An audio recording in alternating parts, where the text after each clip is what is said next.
That ain't bad. Ba-dum-bum-bum. Dee-dee-dee. Oh. Hello, everyone. Brian Richards here. I apologize. You caught me cleaning my card mat here.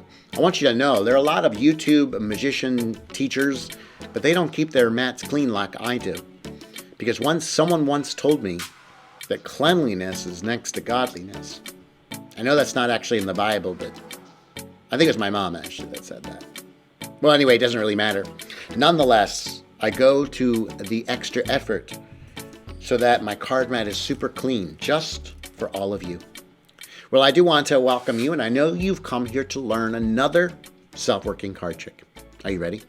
All right, let's get into it. Check out the beautiful mat. Not a speck of dust. Not yet, but there will be. Anyway, I have a deck of cards. All the cards, they're all different. And what I'm going to do is I'm going to have you pick a number between 5 and 50. It's totally up to you. What number do you pick? Ooh, 33. We're going to count down 33 cards. 1, 2, 3, 4, 5, 6, 7, 8, 9, 10, 11, 12, 13, 14, 15, 16, 17, 18, 19, 20, 21, 22, 23, 24, 25, 26, 27, 28, 29, 30, 31, 32, 33. Wow, that was exhausting. I feel like I need a nap after doing that. All right, well, anyway, since you picked 33, we're going to take the two digits of 33, the number that you picked. We're going to add them together, which is 3 plus 3 is 6. Wow, you're really good in math. Here we go. 1, 2, 3, 4, 5, 6. Do memorize your card. Don't forget it. We'll lose it into the deck. You can even shuffle it. It doesn't really matter because my prediction is actually inside the box. Inside the box, there is actually one card. Let me get it out. It doesn't slide out quite right. There we go. Get out of there, you. Ah, yes. Cardstock. Anyway, check it out. Inside is the prediction, and it does indeed say the 10 of spades, the card that you picked. Pretty cool, right? I like that. And it's super fun. You make a prediction. All right, so here's the deal. For this trick, you're going to need a regular deck of cards, but you want to get a duplicate deck of cards because you're going to need a couple duplicate cards for this trick to work. All right, so let's get into the explanation of the trick. For this trick, you're going to need 2 10 of hearts, and you're going to need 2 10 of spades. So there's a 10 of spades. I had them already out throughout the deck. There we go. Where did I put the last 10 of hearts? I must have skipped it. Where is it? 10 of hearts, 10 of hearts, 10 of hearts. Where are you? Really? Oh, there you are. Okay. There we go. So we have 2 10 of hearts and 2 10 of spades. This is why you need a duplicate deck so you can get those 2 extra cards. Now what you're going to do is you are going to position these 10s in very specific positions in the deck. And they're going to be in basically multiples of 9. So you're going to put them in the 9th position, the 18th position, 27th position, and 36th position from the top of the deck. And I usually put the 10 of hearts closer, like in the top half, and I put the 10 of spades in the bottom half. So I go 1, 2, 3, 4, 5, 6, 7, 8, and I'm going to take... and I'm going to put the 10 of hearts in the 9th position. Then I'm going to continue to count 1, 2, 3, 4, 5, 6, 7, 8. And again, I'm going to put the next 10 in that position. 1, 2, 3, 4, 5, 6, 7, 8. Then we put the next 10 right there. 1, 2, 3, 4, 5, 6, 7, 8. And then the 10 of spades goes in that position. So again, the 10s are in basically multiples of 9, so 10 of hearts are positioned at 9 and 18, and then the 10 of spades are positioned at 27th card and the 36th card from the top of the deck. Now the other thing you're going to do is you're going to need to make 2 predictions. One prediction is 10 of spades. Put it on a piece of paper.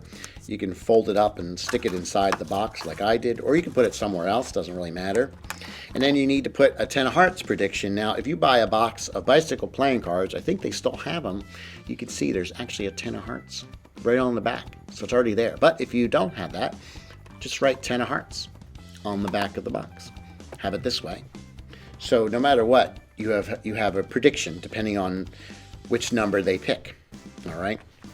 So now, depending on the number that they pick, is going to determine which prediction that you show. Okay, now what you're going to do is you're going to ask them to pick a number. And here's the key thing. You want them to pick a number between 9 and 49. Now, how you get them to pick that number is up to you, but you don't want them to pick a number that's below 9, and you don't want them to pick 50, 51, or 52. So you can either be very direct and say, I want you to pick a number between 9 and 49. Trust me, that works every time.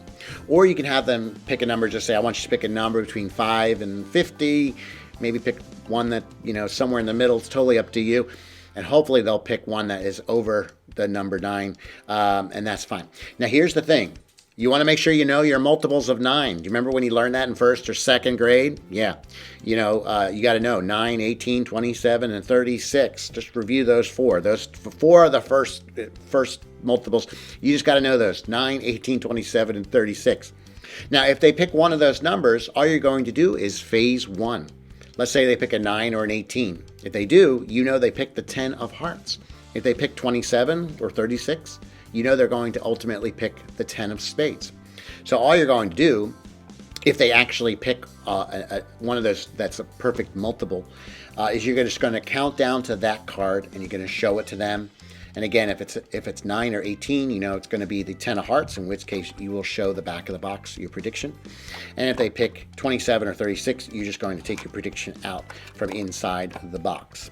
Now, usually they don't pick a number that's a direct multiple. They pick something that's in between, and that's okay. Now, depending on the number they pick, again, you want to remember that number 27. That's really key. If they pick a number that's below 27, you still know it's going to be a 10 of hearts. And if they pick a number that's over 27, like 28 and above, then it's going to ultimately be the 10 of spades. Really important that you know that. Now, if they pick a number that is not a multiple, all you're going to do is you're going to go into phase number 2. Let's say they pick the number 23. You're going to count down 23 cards, reversing the order of the cards. 1, 2, 3, 4, 5, 6, 7, 8, 9, 10, 11, 12, 13, 14, 15, 16, 17, 18, 19, 20, 21, 22, and 23. You then take this packet, you put it aside. You pick up this pile and you say, since you chose 23, we're going to take the 2 digits of 23. We're going to add them together and we'll count down that many cards. And then the next card will be your card. So 23 is a 2 and a 3. 2 plus 3 is 5. Wow, you're good at math. We count down 5 cards. 1, 2, 3, 4, 5. Make sure you count all the cards. And then you're going to show them the next card. And it will be, of course, you already know what it's going to be. Because in this case, since they chose a number below 27, it's going to be the 10 of hearts. And again, if they chose a number that was over 20, like 28 and above, then it's going to be the 10 of spades. So since I knew 23 is below, I already know which card they picked. They're going to put it back into the pile. We can then have the deck shuffled. And since I know it is the 10 of hearts, all I have to do now is go to the right prediction. Since I know it's the 10 of hearts, say, now here's the crazy thing. There's a prediction already on this box. My friends, it is indeed your card, the 10 of hearts. How crazy is that? Isn't that a great trick? I love that trick. And of course, the deck is then shuffled. I mean, you can then go into another trick if you want to, but it's a super fun way of forcing, again, and they can pick any number, and you're going to know exactly what card they have, depending on the number, of course, that they pick. So, if you enjoy this trick, comment below. Let me know if it works for you. And if you do like this trick, don't forget to hit like and do subscribe to my channel if you have not done so yet. Be sure to share my channel also with another magic enthusiast you may know who wants to learn some fun self-working tricks. And I'm so grateful that you're here, seriously. But I have to go back to doing some more house cleaning. I got some more mat cleaning to do. So, yeah, you go. I got work to do.